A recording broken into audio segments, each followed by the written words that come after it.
சொந்த தாய் பாதிக்கப்பட்டு டெல்லிக்குள்ள ஹாஸ்பிட்டல்ல இருக்கு. ஒரு நாள் கூட பார்க்க போகுது. நான் சொல்றேன் இந்த பாதிக்கப்பட்ட ஐயா அம்மா அது என்னன்னா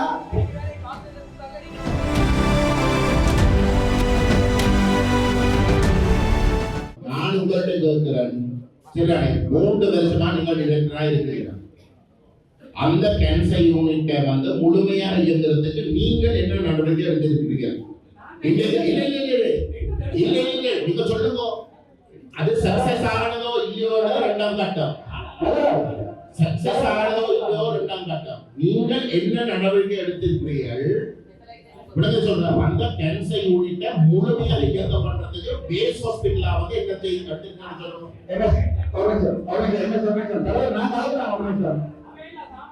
ஐயா ஸ்பெஷலிஸ்ட் எல்லாருமாக சேர்ந்து எங்க மட்டும்தான் இந்த இடத்தை சொல்றீங்க. உடனே சொல்றேன், தெல்லிப்பளையில இருக்கக்கூடிய ஸ்பெஷலிஸ்ட் எல்லாருமா சேர்ந்து டாக்டர்ஸ் சேர்ந்து நீங்கள் மட்டும்தான் டிரெக்டர் இந்த இடத்தை சொல்றீங்க. அப்படின்னு சொல்றேன், அரசாங்கத்துக்கு வந்து ஒரு தேவை இருக்கு. அது வந்து சென்ட்ரலுக்கு கொண்டு வரலாம். இந்த அரசாங்கம் மட்டும் இல்லை, இந்த அரசாங்கம் மட்டும் இல்லை, மாகாணத்தில் இருக்கக்கூடிய ஹாஸ்பிட்டல்ஸ் எல்லாத்தையும் மத்திக்கு கொண்டு போறதுக்கு, பள்ளிக்கூடங்கள் எல்லாத்தையும் மத்திக்கு கொண்டு போறதுக்கு வந்து இதே மட்டும் இல்லை, இதுக்கு முதல் இந்த அரசாங்கங்களும் இருக்கு. உடனே சொல்றேன், இப்ப நாங்கள் உங்களுக்கு ஹாஸ்பிட்டல வந்து மத்திக்கு கொண்டு போகாமல் கேன்சர் ஹாஸ்பிட்டல முழுமையா இயக்கிறதுக்கு உங்களுக்கு சொல்லுங்க. எடுக்கிற முடிவுகளை குழப்பாமல், டிரெக்டர் எடுக்கிற முடிவுகளை குழப்பிக் கொண்டு இருக்காமல், உங்களுக்கு எதிராக வந்து இருக்கிற குற்றச்சாட்டு இருந்தான். உலக சொல்ற அங்க இருக்கிற முழு ஸ்பெஷலிஸ்ட் வந்து உங்களுக்கு எதிராக வந்து போர்படி உலக சொல்ற ஆகவே தயவு செய்து நீங்கள் சொல்லுங்க.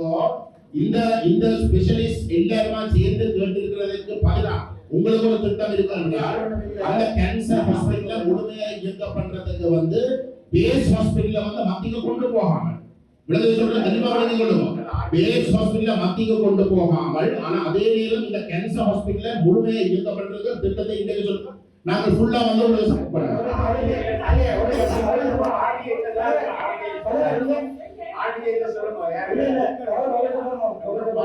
முதல்ல ஒரு மாகாண வைத்தியசாலை மாவட்ட பிரதி சுகாதார பணிப்பாளர் வந்து அவர் தான் இந்த டெவலப்மெண்ட் பற்றி சொல்றோம். நீங்க சொல்லணும், இவர் அவர் தான் சொல்லணும், அவர் தான் சொல்லணும், நீங்க தான் சொல்லணும். இதை பற்றி உங்களோட ஸ்டாஃப் நான் உங்களுக்கு ஆர்டிஐ போடுறேன், நாளை வழக்கு நடக்குது. உங்களோட ஸ்டாஃப் நீங்க வெளிப்படை வேலை செய்ய முடியுமோ?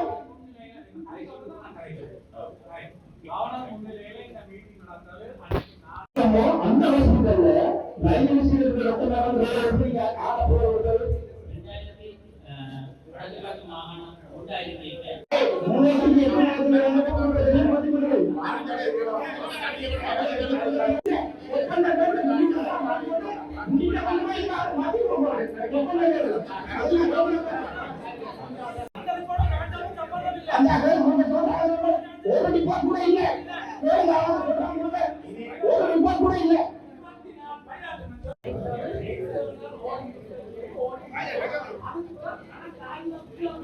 சும்மா நீங்க ஆளுகளுக்கு கூட கூட ஓடிட்டீங்க. எல்லாத்தையும் கொடுங்க.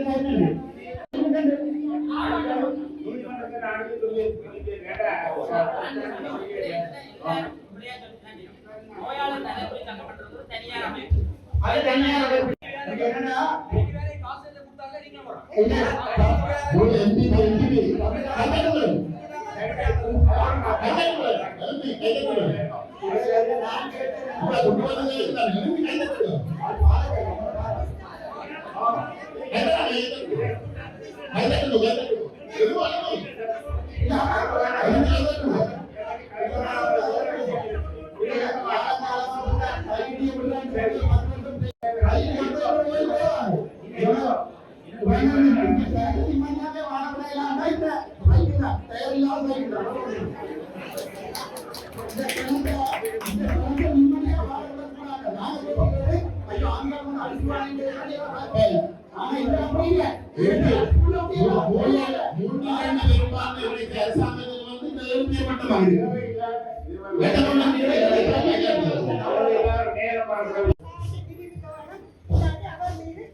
சட்டவிரோதமாக வந்து காணிகள் தெரியாத காணிகள் எல்லாத்தையும் பறித்து விகாரை வந்து கட்டி போட்டு இப்ப நீங்கள் வந்து மக்களுக்கு சொல்றீங்க. நீங்க நான் அன்றைக்கு பாராளுமன்றத்தில் பேசவும் கூட நீங்கள் எழுதி சொன்னீங்க வந்து அந்த காணிகள் இல்லாமை வந்து மக்களுக்கு கொடுக்கப்படணும். சரிதானே? அப்ப கொடுக்கப்பட்ட ஒரு இடத்துல நீங்கள் வந்து அந்த உரிமையாளரை வந்து நீங்கள் வந்து காணி அளக்கிறதுக்கு வைக்கணும். சரிதானே? அப்ப அந்த உரிமையாளர் போய் உங்களிடம் வந்து கேட்கிறோம், உங்களிடம் இருந்தா நிர்வாகத்தில் இருக்கிறாங்களிடம் வந்து கேட்கிறோம், எங்களுடைய காணியை எங்களுக்கு நாங்கள் திருப்பி எடுக்கிறதுக்கு விருப்பம். வேற இருக்க கூட அவைக்கு தான் கூட விருப்பம்.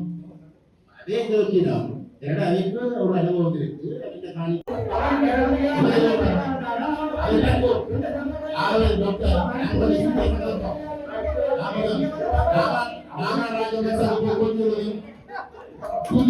அதெல்லாம் வந்து சொல்லிட்டாங்க. நான் இந்த பாதிக்கப்பட்ட மக்கள்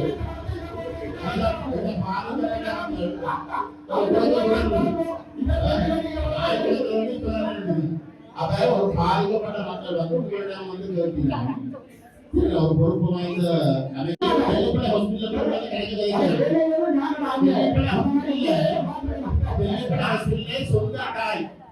சொந்த தாய் பாதிக்கப்பட்டு டெல்லிக்குள்ள இருக்கு.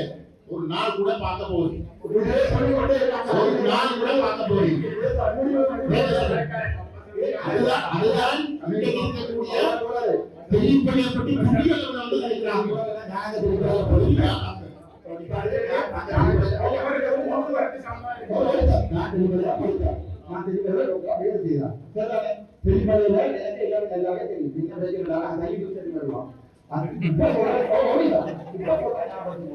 அந்த விகாரையை உடைச்சு கொடுக்கிறது இந்த அரசாங்கம்.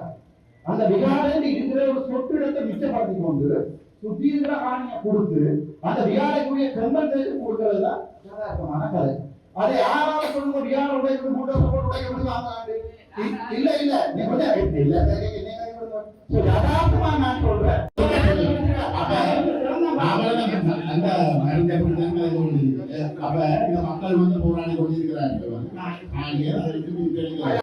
இன்றைய தினம் வலிகாமம் வடக்கு பிரதேச சபையின் இந்த 2வது பிரதேச ஒருங்கிணைப்பு கூட்டம் நடைபெற்றது. இது வந்து நாங்கள் உண்மையிலே இந்த கூட்டங்களை நடத்துகிறது இந்த பிரதேசத்தினுடைய முக்கியமான அபிவிருத்தி மற்றும் மக்களின் நாளாந்த சேவைகளில் இருக்கிற விவரங்களுக்கு ஏதாவது தடை இருந்தால் அதுகளை ஏற்படுத்தி ஒரு ஒருங்கிணைப்பை ஏற்படுத்துவதுதான். எனவே அந்த முறையிலே இன்றைய கூட்டம் நடைபெற்றது. இதிலே மிக முக்கியமான சில விடயங்கள் நாங்கள் இன்றைக்கு தீர்மானங்களையும் எடுத்திருக்கின்றோம். முதலாவதாக இந்த எங்களது காணி சம்பந்தமான விடயங்கள் மற்றும் இந்த பாதைகள் சம்பந்தமான பாதுகாப்பு படையின் சம்பந்த விடயங்களை நாளைய தினம் நடைபெற இருக்கின்ற மாவட்ட ஒருங்கிணைப்பு கூட்டத்தில் நாங்கள் அது தொடர்பாக மேலதிக நடவடிக்கை எடுக்க இருக்கின்றோம். அத்துடன் இந்த தெல்லிப்பளை வைத்தியசாலை தொடர்பாகவும் நாங்கள் இதை பற்றி இன்று ஆராய்ந்தப்பட்டது. அதில் வந்து இந்த தெல்லிப்பளை வைத்தியசாலையின் புற்றுநோய் பிரிவையும் ஆதார வைத்தியசாலையும் சேர்த்துத்தான் நாங்கள் மத்திய அரசாங்கத்துக்கு கொடுப்பதாக நாங்கள் முடிவெடுத்திருக்கிறோம். ஏனெனில் ஒரு வைத்தியசாலை இயங்குவதற்கு தேவையான எல்லா சப்போர்ட்டிவ் சர்வீஸும் இருந்தால் தான் அந்த வைத்தியசாலை முழுமையாக இயங்க முடியும்.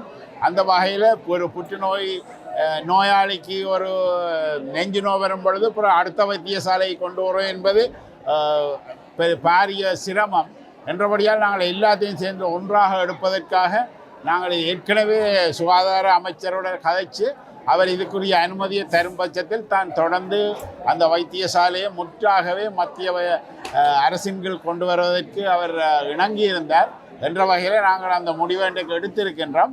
அதை நாங்கள் சுகாதார அமைச்சருக்கு தெரியப்படுத்தி இந்த வைத்தியசாலை விரைவில் மத்திய அரசாங்கத்தில் கொண்டு போயிருக்கின்றோம். அடுத்ததாக இந்த சடையம்மா கீரிமேலே இருக்கின்ற சடையம்மா மடம் மற்றும் கிருஷ்ணர் கோயில் அதுக்கு போக்குவரத்து செய்வது தொடர்பாக நான் ஏற்கனவே பாதுகாப்பு பிரதி அமைச்சரோட கதைச்சு அவர் அதுக்கு எங்களுக்கு ஒரு பதிலை தந்திருக்கிறார். அதாவது அந்த நேவி கடற்படையிடம் இருந்து அந்த காணியை நாங்கள் உங்களுக்கு முடிவு இவர்கிட்ட கொடுத்துருக்கிறோம், யூடிஐட்ட கொடுத்துருக்கிறோம் என்றும் அந்த யூடிஐன்ற அனுமதியோடு நீங்கள் அதை பாவிக்கலாம், மக்கள் எந்த நேரம் சென்று வரலாம் என்று கூறியிருக்கிறார். அந்த வகையில் நாங்கள் இன்று யூடிஏ அதிகாரிகளிடம் உரையாடிய பொழுது அவர்களும் அதற்கு சம்மதம் தெரிவித்திருந்தார்கள். எனவே அந்த பகுதியானது பொதுமக்களின் நடமாட்டத்துக்காகவும் கோயில்களுக்கு செல்வதற்காகவும் வெகு விரைவிலே அந்த ஏரியாவை நாங்கள் திறந்துவிட இருக்கின்றோம்.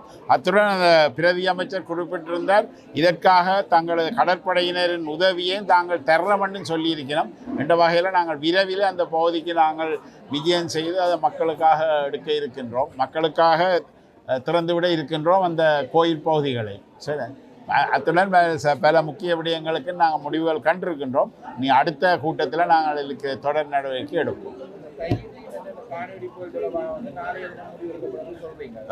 ஆனால் தொடர்ச்சியாகவே இந்த மாவட்ட செயலருடன் குடும்பங்களை இந்த முடிவுகளுமே எடுக்கப்படுது. இது சம்பந்தமாக காணி வெடிப்பு விடயம் உண்மையிலேயே இது பாதுகாப்பு அரசியலுக்கு சம்பந்தப்பட்ட விடயம். எனவே இது தொடர்பாக முடிவெடுக்க வேண்டியது பாதுகாப்பு அமைச்சின் பாதுகாப்பு டிஃபென்ஸ் கவுன்சில் மற்றது அமைச்சர்கள் மட்டத்தில் ஜனாதிபதி மட்டத்தில் எடுக்க வேண்டியதுக்கு. ஏன்னா அது தொடர்பாகத்தான் நடவடிக்கை எடுக்கப்பட்டு கொண்டிருக்க உடனடியாக இந்த கூட்டத்தில் வச்சு நாங்கள் எடுக்க இல்லாததானே என்றபடியால் நாங்கள் அதுக்குரிய நடவடிக்கை எடுத்துக்கொண்டிருக்கிறோம்.